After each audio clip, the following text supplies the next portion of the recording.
Oke, friends, kita akan melanjutkan kembali pembahasan kita mengenai PBB dan BPHTB, pajak bumi dan bangunan, serta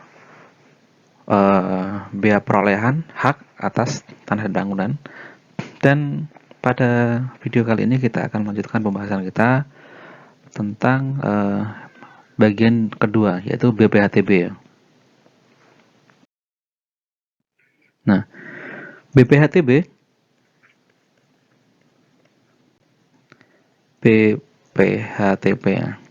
ini merupakan pajak atas perolehan hak atas tanah dan bangunan. Artinya, dia dikenakan ketika ada perolehan hak ini ya.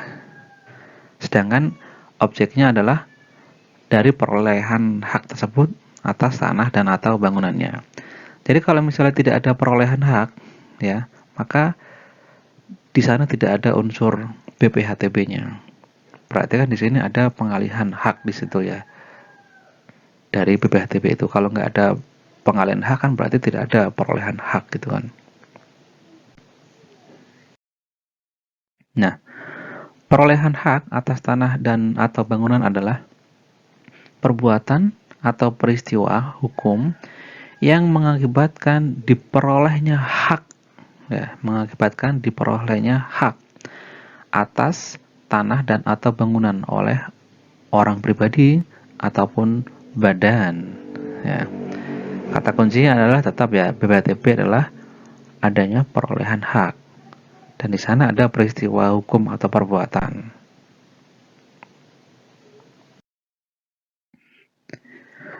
Perolehan hak itu bisa diperoleh dengan adanya pemindahan hak dan juga adanya perolehan hak baru. Nah, apa itu pemindahan hak dan perolehan baru kita akan bahas kemudian. Terus untuk subjek dari BPHTB itu adalah orang pribadi atau badan yang memperoleh hak atas tanah dan atau bangunan, alias pihak yang menerima nih ya, pihak yang menerima pengalihan hak. Kemudian atas subjek pajak ini dialah yang nantinya dikenakan untuk berkewajiban membayar pajak sebagai wajib pajak. Pajak di sini yaitu BPHTB itu sendiri. Nah, jadi misalnya contohnya saja ini ya. Ini si A, ini si B. A menjual tanah kepada B. Ya. A ini jualnya. Kemudian B bayar jual belinya. Atas transaksi ini berarti kan ada pengalihan hak ya. Pengalihan hak tanah dari A ke B. Atas pengalihan tanah ini maka BPHTB-nya menjadi kewajiban dari B, si B, karena di sana ada perolehan hak atas tanah yang dijual tersebut. Lalu untuk yang si A konsekuensinya apa? Ya, dia tentu saja mendapatkan uang dari jual beli tanah tersebut. Kemudian kalau misalnya kita kaitkan dengan pajak yang lain, ya kita kenal PPH, PPN dan lain sebagainya. Dalam hal misalnya kedua-duanya itu bukan katakanlah bukan PKP, bukan pemerintah, ini hanya orang pribadi ya. Maka untuk si A ini nanti dia akan membayar PPH final. Ya, PPH final atas penjualan tanah. PPH final ini kadang biasa orang menyebutnya sebagai PPHTB, pajak penghasilan atas tanah dan bangunan. Nah, tapi bahasa formalnya adalah dia PPH final ya, di pasal 4 ayat 2. Nanti untuk di pasal PPH pasal 4 ayat 2 bisa dilihat kembali di video bagian yang PPH pasal 4 ayat 2.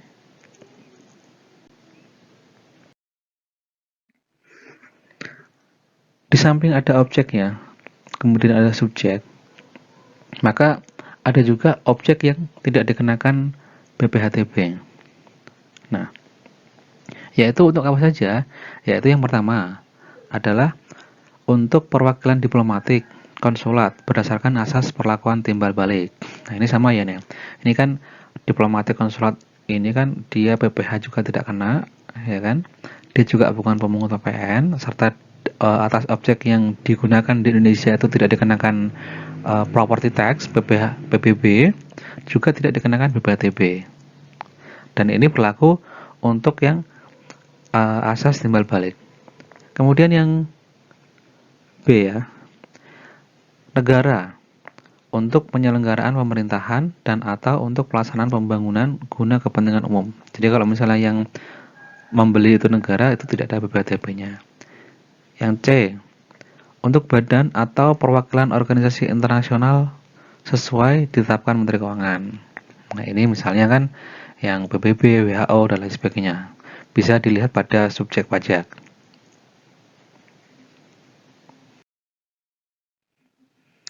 Yang selanjutnya, yang D berarti ya.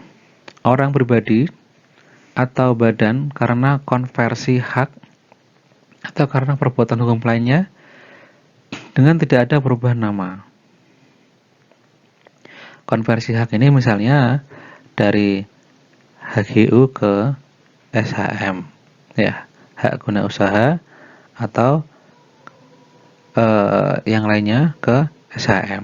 Atau kadang kalau misalnya orang pribadi itu biasanya HGB biasanya, HGB, hak guna bangunan menjadi SHM. Kalau misalnya tidak ada perubahan nama di sana dan hanya konversi hak saja, maka tidak ada dianggap tidak ada peralihan hak. Sebenarnya kalau dari peristiwa itu juga sebenarnya ada peralihan status dari HGB misalnya ke SHM, tapi itu tidak dikenakan BPHTB. Yang kelima, yang E, orang pribadi atau badan karena adanya wakaf. Nah, wakaf ini kan biasanya untuk tujuan-tujuan tertentu ya, khususnya yang bertujuan atau yang sesuai dengan syariat agama Islam, gitu ya. Artinya di sana karena itu adalah wakaf, maka tidak ada yang dibayarkan oleh si penerima wakaf, dan atas hal itu juga dikecualikan atau tidak dikenakan dari BPHTB. Yang keenam adalah orang pribadi atau badan yang digunakan untuk kepentingan ibadah.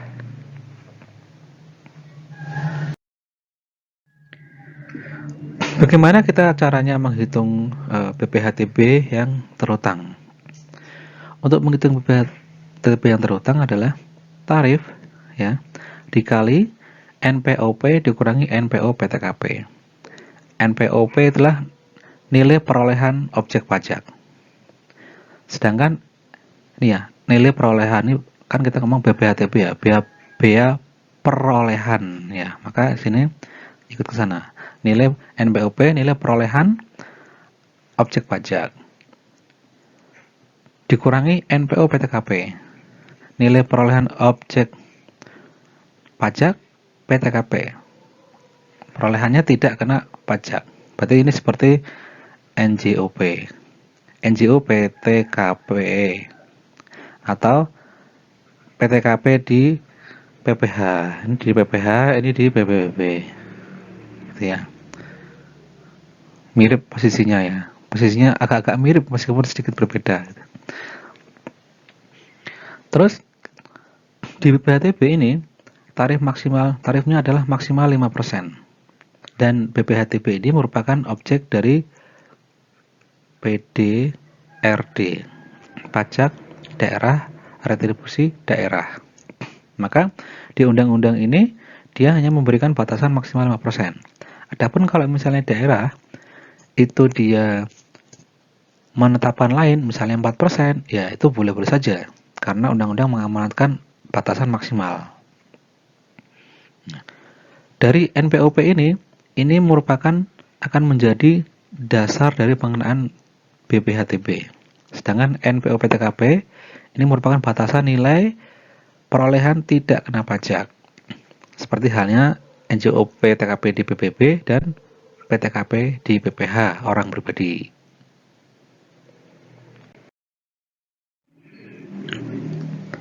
NPOP itu didapat dari mana sebenarnya? Sebenarnya NPOP itu merupakan diperolehnya itu dari nilai pasar. Ya, nilai pasar wajar nih ya. Nah, itu didapat dari transaksi tukar menukar ruislak gitu ya.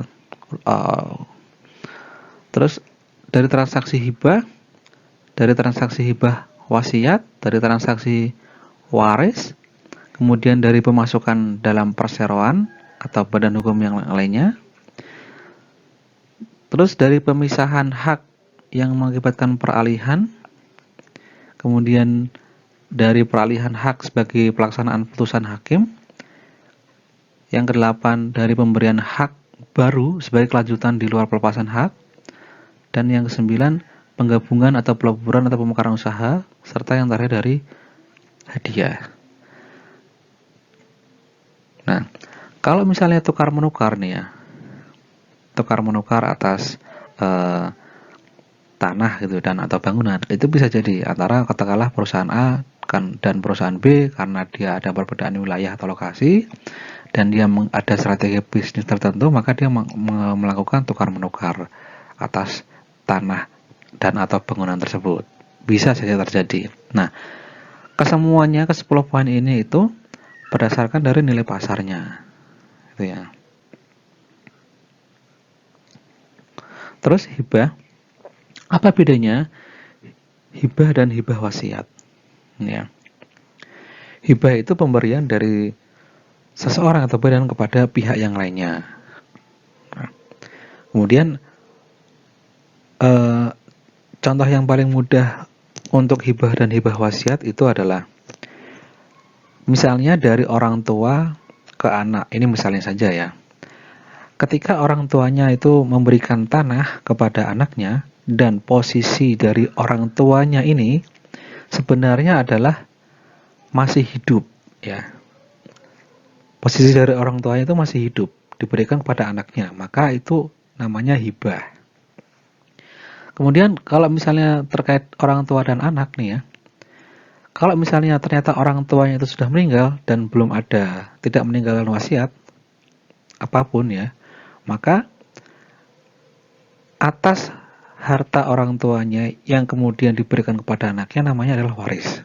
Dan waris itu tidak ada wasiat atau tidak ada akta sebelumnya. Jadi aktanya itu dibuat setelah orang tuanya meninggal. Namun di antara hibah ya, di antara hibah dan waris ini ada yang namanya hibah wasiat. Mana? Ada di antara sana. Bahwa hibah wasiat itu akta hibahnya itu dibuat ketika orang tuanya masih hidup. Dibuat ketika orang tuanya masih hidup, tapi pengalihannya itu diberikan ketika orang tuanya sudah meninggal. Artinya secara legal aktanya sudah dibuat ketika orang tuanya masih ada.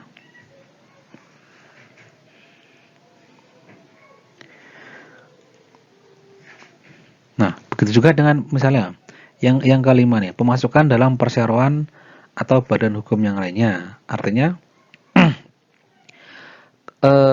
contohnya adalah ketika adanya pemilik saham ya, pemilik saham itu menyetorkan saham kepada sebuah PT. Ini sebagai contoh ya. Nah, saham ini kan ketika seseorang atau calon pemilik perusahaan ini menyetorkan sahamnya itu bisa berupa macam-macam. Bisa berupa uang, bisa berupa barang. Nah, barang ini bisa berupa misalnya katakanlah kendaraan, tapi bisa juga menyetorkannya dalam bentuk tanah dan atau bangunan. Nah, itu di situ. Terus yang keenam mengenai pemisahan hak yang mengakibatkan peralihan ini juga bisa terjadi.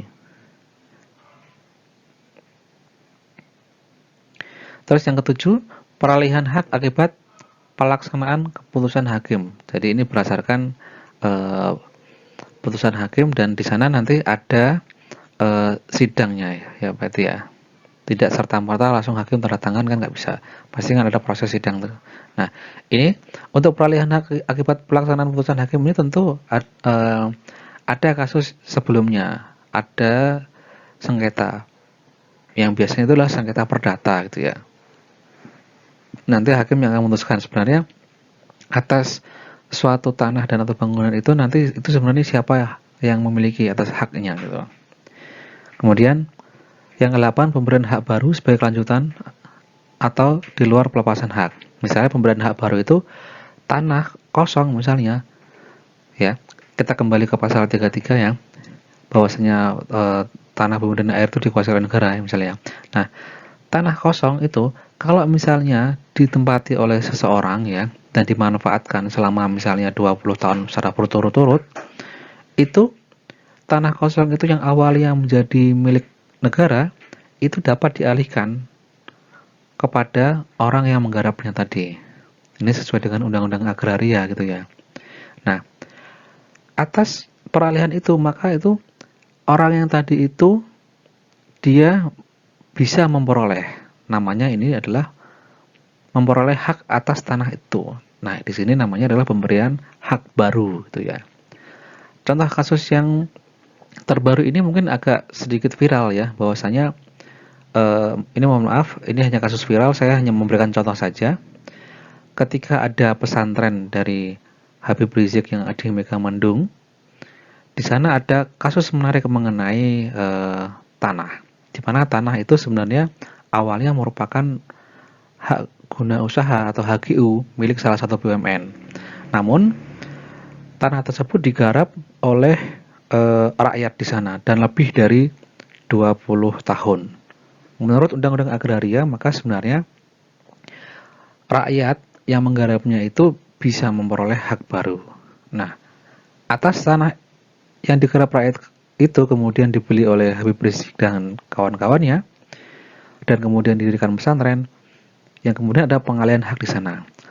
Tentu kasus ini belum selesai, artinya belum diputuskan secara legal. Cuman ketika kita bicara mengenai undang-undang agraria dan di sana ada tanah yang kosong atau lahan kosong yang kemudian digarap oleh masyarakat, maka di sana bisa muncul hak tersebut. Tentu kalau misalnya masalah legalitas ya itu harus diproses lebih lanjut, baik itu melalui pihak-pihak yang terkait ataupun melalui pengadilan gitu ya. Kemudian NPOP yang lainnya juga bisa dari penggabungan usaha atau pelaburan usaha atau pemekaran usaha, dan yang terakhir adalah sebagai hadiah.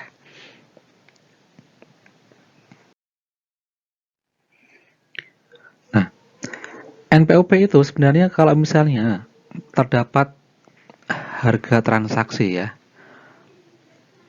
yaitu harga transaksi yang didapat dari jual beli ya, maka nilai yang digunakan adalah nilai pada harga transaksi tersebut ya. Karena harga transaksi itu ya tentunya harga transaksi yang dilakukan secara wajar. Dalam hal misalnya ada hubungan istimewa, maka ya yang digunakan adalah harga pasar wajar di antara mereka. Dalam hal nggak ada hubungan istimewa, maka harga transaksi adalah harga yang sesungguhnya terjadi di antara pihak-pihak yang terkait. Nah, harga transaksi itu juga bisa tertuang di dalam risalah lelang. Kalau misalnya pengalihan hak itu dari lelang, yang kemudian ada surat penunjukan pemenang lelang. Contohnya apa ini? Misalnya sebuah tanah nih ya, sebidang tanah yang milik WP A gitu. Kemudian WPA ini dia tidak melakukan pembayaran pajak secara baik ya. Dan dia punya utang pajak di sana. Yang akhirnya tanahnya ini disita oleh KPP. Sampai dengan batas waktu tertentu dan juga sesuai dengan prosedurnya, kalau misalnya wajib pajak itu tidak melunasi utang pajaknya, maka tanah itu bisa disita oleh KPP dan akhirnya sesuai dengan proses dia bisa dilakukan lelang. Ya, dilakukan lelang oleh negara. Tentu KPP tidak boleh lelang sendiri, tapi melalui eh, DJKN ya, bisnis di KPKNL, unit vertikal dari DJKN ya.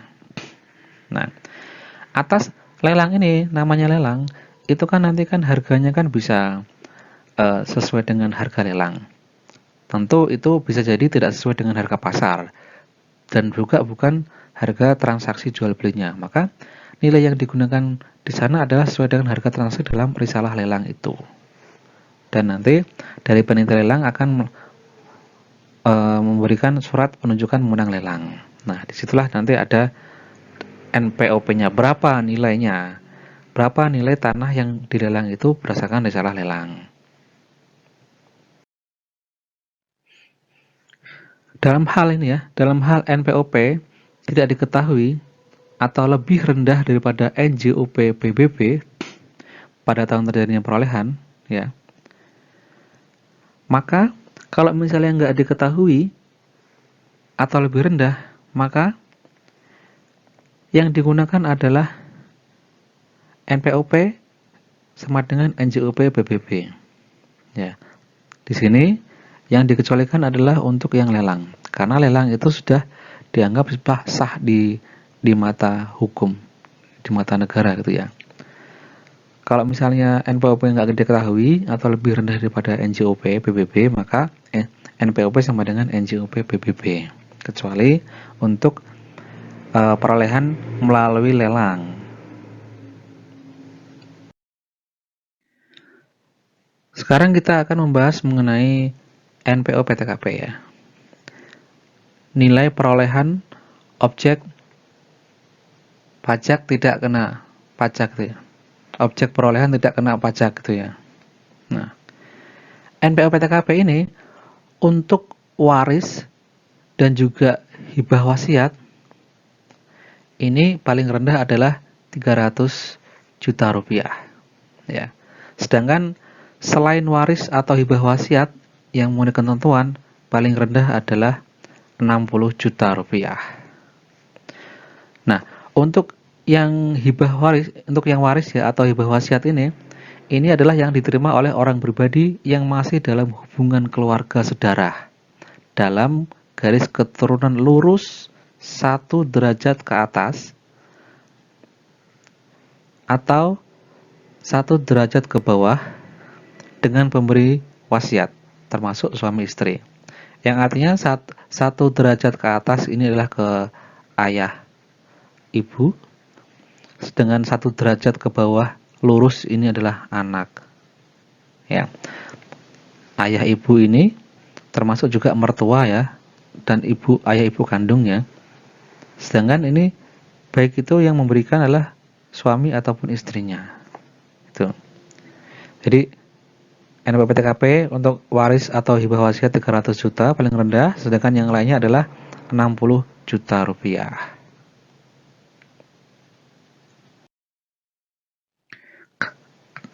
Kapan BPHTB itu terutang? BPHTB itu terutang berdasarkan tanggal ditandatangannya akta. Ya, berdasarkan aktanya. Selain waris, kemudian selain pemberian hak baru, selain putusan hakim, dan untuk yang lelang itu berdasarkan kapan ditanda tanganinya. Kemudian ditandatangani akta ya. Kemudian untuk yang lelang adalah tanggal penunjukan pemenang lelang. Sedangkan kalau misalnya putusan hakim adalah tanggal putusan hakim pengadilan itu, kapan tanggalnya ditandatanganinya. Kemudian untuk yang waris itu adalah tanggal pendaftaran ke kantor pertanahan. Adapun untuk pemberian hak baru adalah tanggal terbitnya SK pemberian hak baru tersebut. Nah, ini agak unik mengenai yang waris ini, karena dia yang digunakan adalah tanggal pendaftaran ke kantor pertanahan gitu ya. Karena waris ini kan dia berarti orang yang meninggalkan harta berupa tanah atau bangunan itu kan sudah meninggal, yang artinya yang mendaftarkan adalah ahli warisnya. Kemudian, di manakah tempat terutangnya BPHTB? Yaitu di kabupaten, kota, atau provinsi yang meliputi letak tanah dan atau bangunan tersebut berada. Nah, ini contoh ya. Jadi kan tadi misalnya seseorang atau badan itu memperoleh tanah dan atau bangunannya ya. Maka dia pula yang menjadi wajib pajak dan mempunyai kewajiban untuk menyetorkan BPHTB-nya. Nah, ini adalah contoh dari surat setoran BPHTB-nya ya. Ini surat setoran pajak daerah atas biaya perolehan hak atas tanah dan bangunan. SSP D BPHTB. Nah, tadi kan bahwasanya BPHTB ini kan merupakan objek dari pajak daerah. Nah, ini ada keterangan di sana. Ini contohnya adalah di Kota Depok nih ya. Contoh ya, kita ambil satu aja. Namanya NPWPD KTP atau KTP. Kalau misalnya nggak punya NPWPD berarti pakai nomor KTP. Kemudian ada alamatnya, desa, kelurahan, kabupaten, RT RW, kecamatan. Serta di sana ada NOP PBB ya, nomor objek pajak PBB-nya, alokasinya, lokasi dari pajaknya di desa mana, kabupaten, di sini adalah di Kota Depok, serta di sini kecamatan dan lain sebagainya. Nah, di sana ada keterangan pula mengenai NJOP-nya ya. Ini kan dalam artinya dia misalnya harga perolehannya itu masih di bawah NJOP ya, atau tidak diketahui ya, maka yang digunakan untuk NPOP sama dengan NJOP PBB gitu ya. Nah, ini ada keterangan dari luas tanah bangunannya gitu ya. Dan ada pula nilainya, nilai per meternya, kemudian nilai totalnya, serta ada harga pasar yang terjadinya. Ya, dalam hal ini kalau misalnya diketahui harga transaksi atau nilai pasarnya, maka itu yang digunakan. Kalau misalnya tidak diketahui, maka NJOP PBB itu yang digunakan kalau tidak diketahui atau nilai pasarnya di bawahnya. Terus yang selanjutnya yang bawahnya ya, ada penghitungannya. Karena tadi nilai pasarnya atau harga nilai transaksinya itu diketahui, maka ini yang digunakan. Nah, dan ini juga digunakan jika di atas NJOP PBB, dan ini nilainya udah di atas NJOP PBB, maka nilai pasar itulah yang digunakan. Nah, ada informasi dari NPOP-nya, kemudian NPOP TKP ini ya. NPOP TKP tadi selain waris tadi ya, atau hibah wasiat tadi maksimal adalah dia minimal 60 juta, cuman di sini ini masih pakai sesuai dengan undang-undang ya 60 juta. Jadi dia Kota Depok ini mengikuti undang-undang, tapi dia juga bisa menetapkan nilai yang lainnya. Ini boleh-boleh aja ya. Kemudian diketahuilah NPO PKP-nya. Terus ada biaya perolehan hak atas tanah dan bangunannya, BPHTB-nya. Jadi BPHTB-nya lumayan ya, karena dia nilainya 5% ini ya.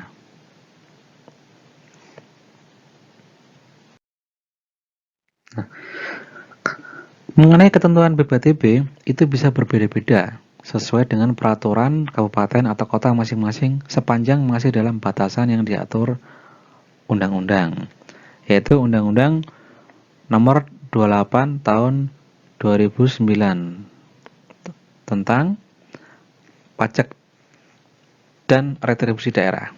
Nah, undang-undang tersebut sampai sekarang masih berlaku dan belum ada perubahannya. Nah, contohnya nih ya. Pergub DKI Jakarta nomor 128 tahun 2017 dia menetapkan bahwasanya BPHTB Jakarta itu diberikan insentif tarif 0% untuk perolehan hak pertama kali dengan NPOP sama dengan 2 miliar. Ya. Baik itu pemberian hak melalui jual beli, hibah, wasiat, waris, dan pemberian hak baru. Serta kelanjutan pelepasan hak di luar pelepasan hak. Ini ya, di luar pelepasan hak. Untuk orang pribadi, kemudian untuk pertama kali. memperoleh hak dan NPOP-nya maksimal 2 miliar.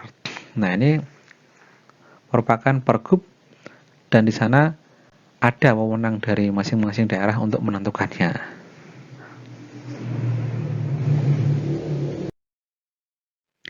Ya, langsung ke contoh nih ya. Contoh 1 ya. Tanggal 5 Agustus 2016, Bapak A membeli sebidang tanah dari Tuan X yang berlokasi di Jakarta Selatan dengan harga sebesar 10 miliar rupiah. Nah, adapun NJOP atas tanah tersebut adalah sebesar 12 miliar 250 juta rupiah. Diketahui bahwasanya NPO PTKP adalah sebesar 60 juta rupiah dan tarifnya 5% untuk BBHTP-nya. Nah, kita ketahui di sini bahwasanya harga transaksi ini nilai transaksi ya, 10 miliar. Namun dia di bawah nilai transaksi. Maka untuk penghitungan BBHTB ya, maka nilai yang digunakan adalah nilai NJOP-nya, yaitu 12 miliar 250 juta rupiah. Ini ya, 12,25 M yang digunakan nilai. Kemudian penghitungannya tadi adalah tarif ya kan, ini sini ya, dikali NPOP dikurangi NPO PTKP. Nah, di sini tarifnya adalah 5% dikali 12,2 M dikurangi 60 juta. Nah, ini BBHTP-nya. Bisa langsung dihitung ya. Kemudian, kapan dia terutang dan di mana terutangnya? Nah, ini kita anggap bahwasanya pada saat transaksi itu ya di situ dibuat aktanya. Maka terutangnya adalah 16 Agustus 2016. Dan di manakah terutangnya? Terutangnya ya di Jakarta Selatan. Dalam artinya adalah di Provinsi DKI Jakarta. Karena Provinsi DKI Jakarta ini kan satu kesatuan lokasi gitu ya. Satu kesatuan pemerintah gitu ya. Kemudian contoh yang kedua. Tanggal 14 April 2015, Amir menerima wasiat dari orang tuanya berupa rumah dengan harga pasar 1,3 miliar dan NJOP tahun 2015 sebesar 1 miliar 250 juta rupiah. Kemudian pada tahun 2016 nilai tersebut naik, yaitu NJOP-nya naik, yaitu sebesar 1,4. Atas warisan ya tadi ya, tersebut didaftarkan di BPN tanggal 12 Agustus 2016. Nah, NPO PTKP untuk daerah tersebut ditetapkan sebesar 300 juta rupiah dan tarif sebesar 5%. Nah, kita kembali nih ya. Hitung BBHTB terutang dan kapan saat terutangnya BBHTB. Ketika ada warisan, maka terutangnya adalah ketika dia didaftarkan di BPN. Nih, kita jawab dulu yang B ya. Ketika didaftarkan di BPN, yaitu tanggal 12 Agustus 2016. Nah, saat terutang itulah yang kemudian menjadi dasar dari penilaian dari BBHTB. Bahwasanya BBHTB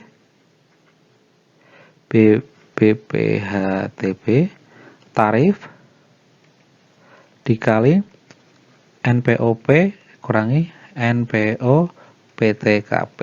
Nah, tarifnya 5%. Kemudian dikali NPOP-nya yang menggunakan 1,4 M. Dikurangi 300 juta. Nah, ya, situ nilai BBHTB-nya.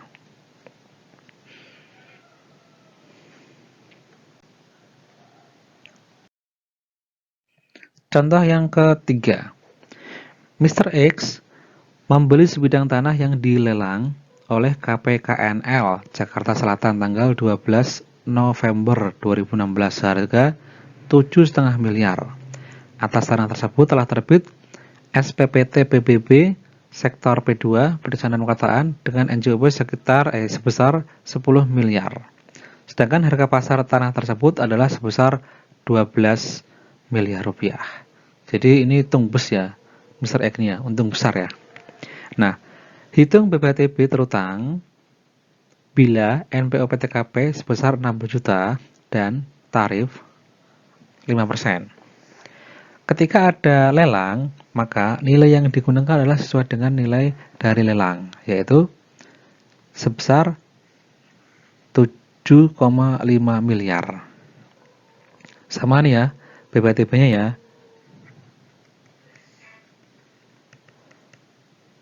Tarif dikali NPOP dikurangi NPO PTKP. Nah, tarifnya 5% dikali NPOP-nya yang digunakan adalah 7,5 M dan NPO PTKP-nya adalah 60 juta rupiah. Ya, bisa dihitung dengan lebih mudah dengan menggunakan kalkulator atau yang lainnya gitu ya. Oke, barangkali itu yang bisa dijelaskan dan semoga bisa dipahami dengan baik serta bermanfaat.